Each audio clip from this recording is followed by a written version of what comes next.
Hello मेरे प्यारे बच्चों, good afternoon to all of you. As you all know कि हम क्या कर रहे थे, accounts okay and statistics simultaneously हम कर रहे हैं। तो अकाउंट्स के वीडियो थोड़ा आपके स्लो इसलिए हो गए क्योंकि हम साइमल्टेनियसली स्टैटिस्टिक्स भी कर रहे हैं। कल एक्चुअली मैंने जहाँ पे रिकॉर्डिंग किया है वहाँ पे थोड़ा सा टेक्निकल इशू आ गया है कि वो फाइल लंबी हो चुकी है और वो किसी और से शेयर नहीं हो रही है, इसलिए वो आज अपलोड नहीं हुआ है, पर I will try to upload by today's night. Okay, तो आज हम स्टार्ट करते हैं हमारा अकाउंट्स का section paper 3 section E question number 42। So today we will go with our accounts and paper number 3। तो let's go to our screen. तो guys चलते हैं क्वेश्चन नंबर 42 पे। Okay, ABR partner sharing profit and loss in the ratio of 2:1 and the balance sheet of their firm was as under। Okay, balance sheet दे रखी है। हम question, जैसे मैं हमेशा क्वेश्चन स्टार्ट करती हूँ एडिशनल इंफॉर्मेशन से, कुछ लोग ऊपर से स्टार्ट करते हैं, डजंट मैटर, कोई फर्क नहीं पड़ता। चलिए, तो पहले हम पार्टनरशिप में एडमिशन का क्वेश्चन है, ये आपको पहले ही पता है। सी को एडमिट किया है, ratio okay, C get admission in the firm with a share of 1/4, यानी सी को कितना हिस्सा मिलेगा, 1 में से 1/4 सी को मिल जाएगा। Okay, and he will receive from A and be in the ratio of 1:2। सो 1/4 का 1/3 वो लेगा ए से एंड 1/4 का 2/3 लेगा वो बी से। ओके, प्रोपोर्शनल कैपिटल लानी है। ओके, चलो तो स्टार्ट करते हैं। मैंने अकाउंट्स बना के रेडी रख रखे ताकि आपका ज्यादा टाइम वेस्ट ना हो, तो आप भी बना लीजिए, मैं दिखा रही हूँ आपको अकॉर्डिंगली जैसा स्क्रीन पे दिख रहे हैं वैसे अकाउंट्स फटाफट बना लीजिए। थोड़ा स्पेस रखना क्योंकि मैं इसको ऐसे ब्रॉड कर लूंगी, तो मैं आपको दिखा रही हूँ, इसलिए बना लीजिए फटाफट। चलिए, तो हम सबसे पहले ये बाद में देखेंगे, पहला पॉइंट बाद में देखेंगे, दूसरा पॉइंट हम बाद में देखेंगे, तीसरा पॉइंट हम बाद में देखेंगे। चलो पहले यहां से ले लेते हैं। पहले पार्टनरशिप के पार्टनर्स कैपिटल का ट्रांसफर कर देते हैं 80 एंड 40। तो मैं लिख देती हूँ यहाँ पे बाय बैलेंस 80,000 एंड 40,000। ओके, चलिए अब यहां से हम क्वेश्चन स्टार्ट कर रहे हैं। ये जो नहीं करूंगी उसके टिक, जो करूंगी उसके टिक लगा दूंगी। पहला, fixed asset are to be depreciated by 10%। तो फिक्स एसेट क्या हुई है हमारी, डिक्रीज हुई है। डिक्रीज हुई है तो इधर आ जाएगी to fixed assets by how much percent, by 10%। तो फिक्स एसेट देख लो कौन कौन सी है।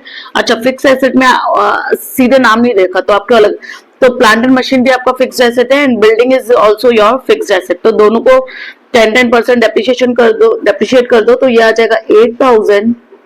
ओके, फिक्स एसेट नाम नहीं लिख सकती मैं, तो क्या था, plant and machinery and 2 building.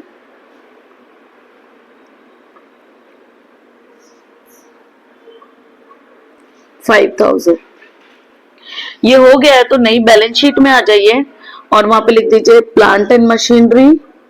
तो आपका प्लांट एंड मशीनरी पहले कितने का था आपके पास, 80,000 का, और 8,000 डेप्रिशिएट हो गया। तो 80,000 उसमें से माइनस कर दीजिए डिक्रीमेंट, डेप्रिशिएट हुआ है आपका कितने का, 8,000 यानी 10% का। तो फाइनल वैल्यू बाहर आ जाएगी 72,000।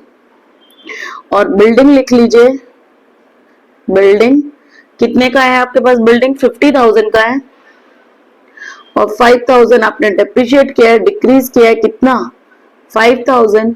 तो फाइनल अमाउंट आ जाएगी बाहर 45,000। ठीक है, दो इफेक्ट दे दी मैंने।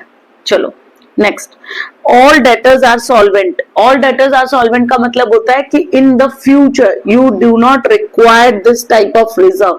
बैड डेट रिजर्व की आपको अब फ्यूचर में जरूरत नहीं पड़ेगी। तो कितना है बैड डेट रिजर्व, 4,000 का, तो वो क्या बन जाएगा, आपका प्रॉफिट बन जाएगा। तो बाय साइड लिखिए, बाय उसको 0 कर देना है, मतलब आपको उस वैल्यू को जो 4,000 का था, बाय बैड डेट्स रिजर्व। अब उसको 0 कर दूंगे तो यहाँ पे 4,000 की आपकी इनकम हो जाएगी। ठीक है, तो नई बैलेंस शीट में डेटर्स पूरे 50,000 से दिखेंगे। तो आप नई बैलेंस शीट में आ जाइए और लिखिए डेटर्स टोटल दिखेंगे 50,000 से, क्योंकि सभी सॉल्वेंट है। तो सभी हमारा पैसा दे देंगे। कलयुग जमाने में ऐसा कौन होता है। चलो next, insurance premium of 3000 is to be carried forward to the next year. जो इंश्योरेंस प्रीमियम का आपने खर्चा दिया है वो इस साल का नहीं है, वो आने वाले साल का एडवांस में खर्चा पे किया है, तो आप उसको एसेट बनाएंगे। तो बाय प्रीपेड इंश्योरेंस प्रीमियम, क्योंकि वो इस साल का खर्चा नहीं है, तो आपने खर्चा लेके माइनस किया होगा, तो वापस उसको बढ़ाना पड़ेगा। एसेट मान लो 3000 रुपीज, और अगर वो एसेट है तो बैलेंस शीट में एसेट साइड में लिख दीजिए प्रीपेड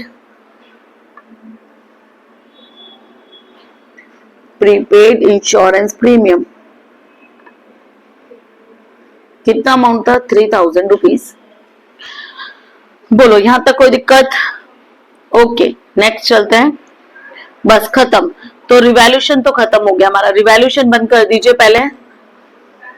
8 और 5 13 और 3 चले गए तो बचे 10, 10 में से 4 गए तो 6, तो 6000 का आपको बाय साइड आ रहा है, तो लॉस आ रहा है। तो बाय रिवैल्यूशन लॉस। और कौन बांट लेंगे? पुराने पार्टनर्स बांट लेंगे पुराने रेशियो में। तो पुराने पार्टनर है ए और बी, और पुराना रेशियो है 2:1। तो आप टोटल जो 6000 है उसको बांट दीजिए 2:1 में, तो आ जाएगा आपका 4000 एंड 2000। ओके, अब ये जो लॉस है इसको पार्टनर्स कैपिटल में ट्रांसफर कर लीजिए। तो यहाँ पे आ जाएगा 2 रिवैल्यूशन लॉस 4000 एंड 2000। बोलो बच्चों यहां तक कोई दिक्कत आपको? ओके, तो नए पार्टनर से आने से पहले का सब काम कर लीजिए। यानी देखिए कुछ बांटने लायक है? यस बांटने का। रिजर्व फंड, पुराने पार्टनर्स का पैसा है इसलिए पुराने पार्टनर्स को बांट दीजिए by reserve fund. By reserve fund देखिए कितने का है बैलेंस, देखिए कितने का है रिजर्व फंड का। रिजर्व फंड का बैलेंस है मेरा 21,000 का, और पुराने रेशियो बांट दीजिए 2:1 में। तो 21,000 को आप 2:1 में बांटेंगे तो आएगा 14,000 और 7,000, 7×3 = 21। अंडरस्टूड। एसेट साइड में देखिए कुछ है क्या? नहीं, अब कुछ नहीं है बांटने का, इधर भी कुछ नहीं बचा। तो ये जो पूरा नए पार्टनर से आने वाले की चीजें थी वो आपने पहले ही एडजस्ट कर दी। ठीक है, अब आपको क्या निकालना है? अब आप हमारी लाइन पे आ जाते हैं। तो देखो फर्म की गुडविल कितनी बोला है? 1,80,000। C will bring his share of goodwill in cash. जो उसके शेयर के हिस्सा है उतना गुडविल वो क्या में लेके आएगा? कैश में लेके आएगा। तो देखो वर्किंग नोट करना पड़ेगा। Working note, calculation of C's share of goodwill. ठीक है, calculation of C share of goodwill. C के शेयर की गुडविल कितनी है? तो सी के शेयर की गुडविल कितनी होगी? टोटल फर्म की गुडविल कितनी है? टोटल फर्म गुडविल कितनी है? टोटल फर्म की गुडविल है 1,80,000। ओके, 1,80,000 थी ना?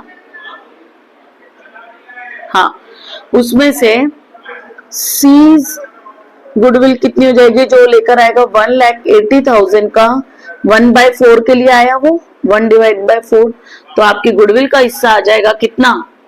45,000। अब 45,000 ए और बी बांट लेंगे कौन से रेशियो में? ए और बी बांट लेंगे कौन से रेशियो में? सैक्रिफाइसिंग रेशियो में। तो क्या क्वेश्चन में सैक्रिफाइसिंग रेशियो दे रखा है? ये देखो, he will receive from A and B in the ratio of 1:2। तो A और B C को कैसे पैसा देंगे? 1/4 का 1/2 देगा, 1/3 देगा A, और 1/4 का 2/3 देगा B। तो यही रेशियो आ जाएगा सैक्रिफाइसिंग रेशियो। तो ये हमको क्या दे रखा है? सैक्रिफाइसिंग रेशियो सीधे दे रखा है। तो आप इसको बांट दीजिए 1:2 में 45,000 को। तो 45,000 डिवाइडेड बाय 3 इंटू 1 तो वही रह जाएगा। तो ए का आ जाएगा आपका 15,000 और बी का आ जाएगा आपका 30,000। ठीक है, अब जिस कैश में लेकर आएगा तो by premium of goodwill. Cash का बैलेंस देख लीजिए पहले एक बार। कैश का बैलेंस दे रखा 30,000, 33,000। तो कैश के अकाउंट में लिख दीजिए 2 बैलेंस BD 33,000। ठीक है, अब वो गुडविल का पैसा लेकर आएगा तो एंट्री होगी cash account debit 2 premium of goodwill. तो 2 प्रीमियम ऑफ गुडविल कितने रुपए लेके आएगा, कितना बोला है 45,000, ठीक है 45,000। अब 45,000 ए और बी क्या कर लेंगे, बांट लेंगे, जो बांट के मैंने पहले ही दिखा दिया। तो जिसको जो तो एंट्री कर दीजिए पार्टनर्स कैपिटल में बाय, बांट दो प्रीमियम ऑफ गुडविल 15 निकाल तो लिया ही आपने, और 30,000। बोलो यहां तक कोई दिक्कत? ओके अब क्या बोल रहा है, नेक्स्ट क्या बोल रहा है, देखो प्रीमियम ऑफ, ये वाली लाइन हो गई मेरी, ठीक है। अब सी विल ब्रिंग प्रोपोर्शनेट कैपिटल, सी क्या लेकर आएगा, प्रोपोर्शनेट कैपिटल लेकर आएगा। तो प्रोपोर्शनेट कैपिटल निकालने के लिए पहले मुझे ए और बी का सारा काम कर देना पड़ेगा। तो ए बी का अभी तक का सब काम हो चुका है, तो आप क्या करेंगे, ए की टोटल निकालिए और बी का बैलेंस निकालिए। तो मैं यहाँ वर्किंग नोट बना देती हूँ, मेरा वर्किंग नोट। तो ए का बैलेंस निकालिए, ए सॉरी सी नहीं, ए का बैलेंस, ए कैपिटल बैलेंस अभी तक के सारे एडजस्टमेंट हो चुके हैं, उसके बाद निकालिए। तो 80,000 प्लस 14,000 प्लस 15,000 माइनस कर दीजिए उसमें से 4,000, तो आपका जगह 1,05,000। ए का आ गया 1,05,000। बी का निकालिए क्योंकि प्रोपोर्शनेट कैपिटल कर दे, तो B is capital balance, B का निकालिए। तो 40 प्लस 7 इज 47,000। और एक काम करो, 40 प्लस 30 करो, 40 50 60 70 70 और प्लस 77 77 में से 2 माइनस कर दीजिए, तो यहाँ पे बच गया 75,000। दोनों के कैपिटल को टोटल कर लीजिए, तो 1,05,000 प्लस 75,000, तो टोटल आ गया 1,80,000। अब सी का शेयर कहता था, सी कैलकुलेशन, एक मिनट को यहाँ पे लिख लेना काय की calculation, calculation of C capital कर रहे हैं, ठीक है। तो सीज रेशियो कितना है, सी का रेशियो है 1/4। ओके, तो ए और बी का क्या रहा होगा, ए प्लस बी रेशियो क्या रहा होगा, तो रहा होगा 1 माइनस 1/4, तो किसके बराबर रहा होगा 3/4, ठीक है। तो देखो 1,80,000 ये ए एंड बी का दोनों का है,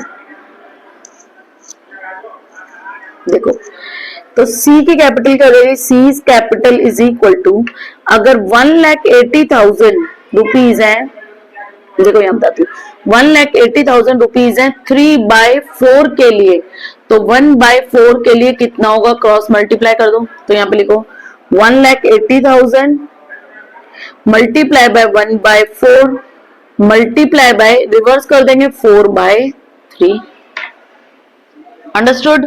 तो सी कैपिटल निकल जाएगा, तो 1,80,000 डिवाइडेड बाय, सीधे 4 कर दूं, ये 4 से तो 4 कट जाएगा, तो डिवाइडेड बाय 3, 1,80,000 डिवाइडेड बाय 3, तो आपका आ जाएगा 60,000। तो आपका कितना आ जाएगा, तो आपका वैल्यू आ जाएगी 60,000। कैसे किया है, 4 से 4 काट दिया, 6 3 18, ठीक है। तो सी की कैपिटल कितनी आ रही है 60,000, यानी वो 60,000 रुपीज लेकर आएगा। तो सॉरी,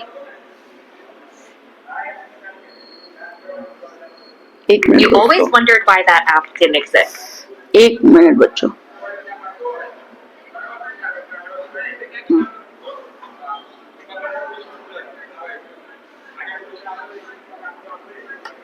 ओके तो आप यहाँ पे कैपिटल अकाउंट में लिखिए बाय कैश, कितना लेकर आएगा सी, 60,000 रुपीज लेकर आएगा। तो कैश अकाउंट में लिख दीजिए टू सी कैपिटल, कितना 1000, 60,000, ठीक है। अब बोलिए, अब आपको क्या कर देना है, खाली बैलेंस कर देना है, सारे एडजस्टमेंट हो चुके हैं हमारे, न्यू रेशियो की यहाँ पे जरूरत ही नहीं थी, इसलिए मैंने नहीं निकाला। टू बैलेंस सीडी, तो वो तो आपने वहां निकाल लिया था, यहाँ आया था 1,05,000, यहाँ आया था 75,000 और सी का कितना आया 60,000। क्लोज कर दीजिए पार्टनर्स कैपिटल अकाउंट को, क्लोज कर दीजिए। तो यहाँ पे आएगा 1,09,000 क्योंकि 5 था इधर है 4 ऊपर है। यहाँ पे आएगा 76,77,000 और यहाँ पे आएगा 60,000। The same value will come here 1,09,000, 77,000 और 60,000। ठीक है, पार्टनर कैपिटल अकाउंट का बैलेंस कहाँ पे लिखेंगे अब आप? बैलेंस शीट में, बैलेंस शीट में लिखिए कैपिटल। ए की कितनी है 1,05,000, बी की कितनी है 75,000 और सी की कितनी है 60,000। तीनों को प्लस करके फाइनल अमाउंट बाहर कर दीजिए, तीनों को प्लस करके फाइनल अमाउंट बाहर कर दीजिए तो आएगा 2,40,000। ठीक है, रिवैल्यूएशन अकाउंट तो बंद हो चुका था पहले। कितना आएगा 8, 9, 10, 11, 12, 13,000 आएगा। तो पार्टनर्स कैपिटल बंद हो गया। कैश अकाउंट भी बंद कर दीजिए। तो कैश अकाउंट में और कोई ट्रांजैक्शन नहीं है तो यहाँ पे लिख दीजिए बाय बैलेंस। कितना हुआ 45 प्लस 33 प्लस 60 138, 1,38,000। तो लिख लीजिए 1,38,000। तो टोटल भी कितना आ जाएगा 1,38,000 और यहाँ पे भी आ जाएगा 1,38,000। बैलेंस शीट में कैश का बैलेंस लिख दीजिए 1,38,000। ठीक है, अब बैलेंस शीट में देखिए जो नहीं छेड़ा वो वैसे के वैसे। तो क्रेडिटर और बीपी 75 और 10, तो यहाँ पे लिखिए क्रेडिटर 75,000 एंड बीपी 75 और 10।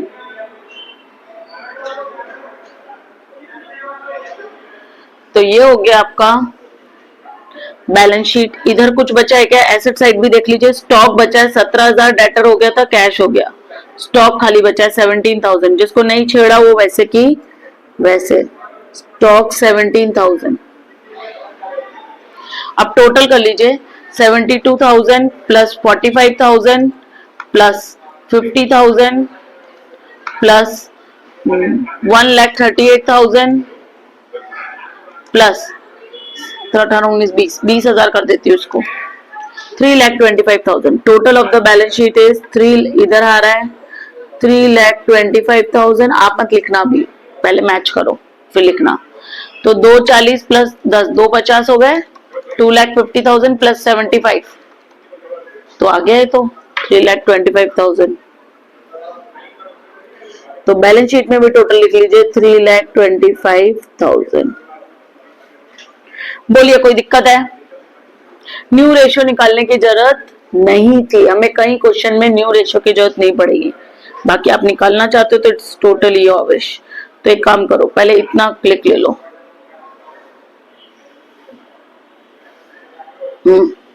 सब कुछ दिखा दूंगी, पहले ले लेते जाओ फटाफट। ठीक है, चले आगे। ओके, अब ये ले लो, लो ये छोटा करके एक साथ ही ले लो, एक साथ ले लो सब। ठीक है, होप आपको समझ में आ रहा होगा। पेपर 1 हम कर चुके हैं, पेपर 2 हम कर चुके हैं। अगर आपने नहीं देखे हैं तो आप पहले वापस जाके देखिए। 1 कंप्लीट है, 2 कंप्लीट है, 3 का सेक्शन सी हो चुका है, सेक्शन डी हो चुका है और आज हमने किया है section E, question number 42। Very good. तो होप आपको समझ में आ रहा होगा बच्चों। अगर अभी भी आपको कोई दिक्कत है तो आप मुझे कहाँ पूछेंगे? कमेंट में। कोई कैलकुलेशन मिस्टेक है तो आप कहाँ पूछेंगे? कमेंट में। ठीक है, क्योंकि आपके लिए हेल्पिंग डेस्क एक ही है अभी, रितु मैम का कमेंट बॉक्स। ओके, तो आपको कोई भी दिक्कत आ रही है ये एग्जाम देने में बोर्ड का, तो आप मुझसे कांटेक्ट कर सकते हैं। And do subscribe, share with your friends, family members who are doing 12th standard and who want to take the information about Gala. Okay, so all the best for your exams. अभी exam नहीं है, but all the best for your preparation. Okay, goodbye. Have a nice day.